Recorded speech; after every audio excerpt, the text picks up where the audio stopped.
Quick run through all mistakes this student has made.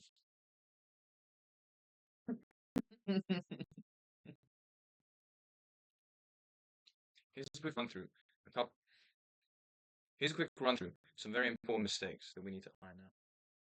So the first is about being decoupled from bromine. This is a classic electrophilic substitution addition reaction. It depends on whether it's addition or substitution. In this case, it's going to be addition because we add bromine. Right? But when we have a double, it means it's an electron-rich area. So an electron, which is electron-loving, will be attracted to that area, which is bromine in this case. So this mechanism is going to consist of one of the bromines being slightly positively charged, as you see here, with the bromine having a charge taking on an extra electron form of Br ion. And this happens in two steps. First, a carbocation, the stable one, will be formed first, where one bromine will attach onto the carbon, and the other one will be the most. So if it's secondary and a primary being at the end of the chain, the secondary will be the carbocation, and on the primary carbon will be the first bromine, so that then the Br ion can then attach onto that most stable carbocation. So this mechanism isn't very difficult, but it does steps, and it will form additional products because it's an addition process. Remember that. That's the difference between substitution will form an additional product like an iodine, whatever's attached to alkene, or a simple like HBr will be formed if it's just hydrogens.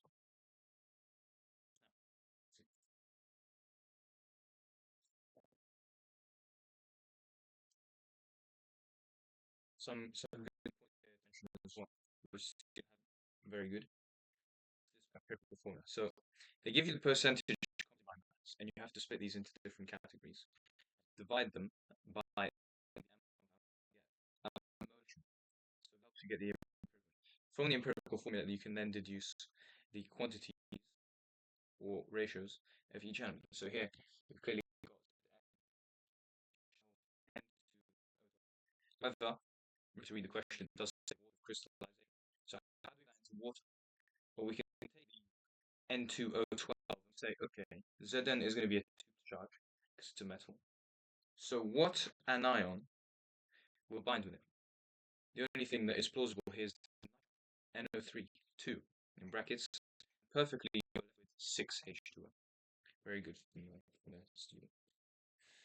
So as long as you know, so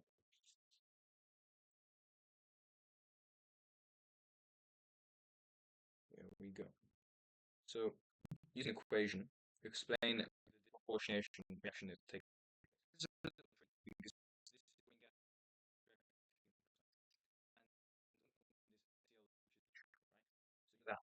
However, sometimes it's difficult to know what the other products are, and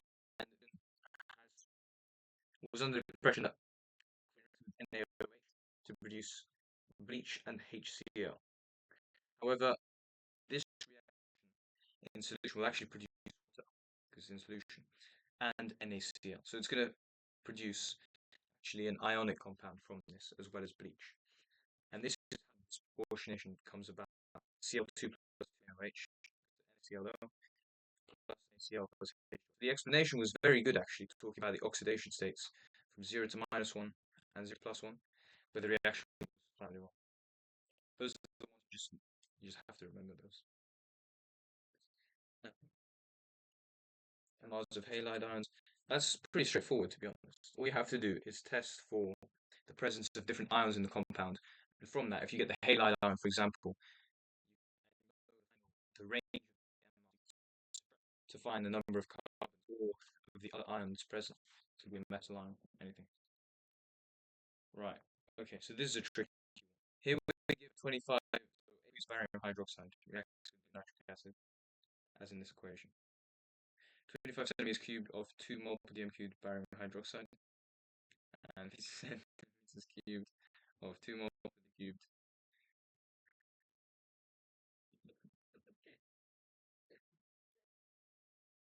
How's it looking so far? That's alright. You good? Okay. Not many of the students. Saying, I've been saying. Because I didn't do that bad. That's good, that's good. So the student has missed the plot with this question. Quite significant, right? This is a question about enthalpy, and they give you that the density of specific capacity of the solution is the same as for water. Now, this is a key in enthalpy calculation questions, right? So for this one, they haven't given you any enthalpy changes. You just have to use the specific heat capacity formula, which is from physics. People don't know. E equals mc delta theta is simply translated into chemistry as Q equals m delta T. Comes straight from physics. They don't teach you that in the school system, fortunately. Right. So here you'll take the mass. So first you find moles of. So you're testing for the enthalpy change of the reaction. So barium nitrate is the one being produced. Now, what you have to account for is first the mass, and you already have the specific heat capacity. You're assuming that it's water in these solutions, right? You need the total mass of solution and the change of temperature. Now, they've given you the change of temperature here as being 18.5. How do you calculate the mass? So you have 25 centimeters cubed of molten cubed barium hydroxide. That will give you, so you'll have 0.05 moles of barium hydroxide and 0.1 moles of HNO3. Now, this is a composition of the two, centimeters cubed of 2 molten cubed HNO3. So there's a solution containing both, right? These reactants are barium hydroxide and nitric acid. So once you have the total mass, calculate that from the MRs. Calculate the times the MR of HNO3 is 0.05 moles times barium hydroxide. Now you use the assumption that density seems to be heat capacity the same. So you're using Q equals mc delta T. And Q is the energy that is sort of the release. Once you have the heat energy, this is the heat energy for the solutions. Now, to get the enthalpy change of reaction, you simply divide the amount of heat energy absorbed or released by the moles of solution total. And for this, you have the moles of total solution. So this is a really quite a tricky question from that standard one. I'll show you how this question. So here we have 5.8 divided by 0.15. That's 2 moles. And you should get your final enthalpy change reaction minus 116. But for most questions, you get one solution where you will calculate it for water, the amount of heat energy absorbed or released in solution. And then you divide the mole of the specific compound in the water. So then you're accounting for how that compound is in the water to get the final enthalpy change reaction. And another question they may give you is, why is it different to standard enthalpy change reaction calculations using actual calculated bond enthalpies? And because you have a lot of experimental error in these methods. This is an experimental method rather than an exact calculation method, which is what you use for bond enthalpies, test cycles as well. So another thing that the student quite missed the mark here was about explaining why the student's conclusion is incorrect to determine the correct value for the enthalpy change of neutralization. So in this reaction, we're forming water, right? So enthalpy change of neutralization is simply the formation of 1 mole of water from a reaction. But in this case, we're forming 2 moles. So that's a very small difference to point out. In case we're forming 2 moles, while in any enthalpy change, even an enthalpy change of formation, two are formed, it's not the enthalpy change of formation. That's simply for this question, the different value. So energy over number of molecules, it's Boltzmann distribution. Explain why the Boltzmann distribution shows that the rate of reaction is affected by temperature. Now, here. So, this is what students get wrong, because you need a very specific terminology. So, the first idea is about, first of all, if you get graph right, so instead of like this, it will be much steeper and come down quicker. The reason this is the case is because with higher temperature, more molecules have a energy greater than the activation energy. The more molecules react, increases the rate by step. Those are the clocks right there. Next was about a nucleophilic substitution. and there's only one step in this. You know, kind of you do an instantaneous carbocation.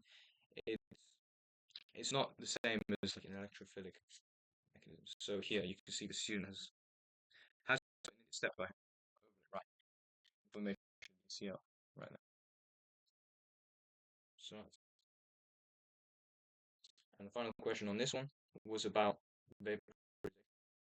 PV equals nRT. As soon as they give you different pressure and temperature, remember temperatures in Kelvin, you use this equation: PV over RT, and you manage to calculate the moles of alkane.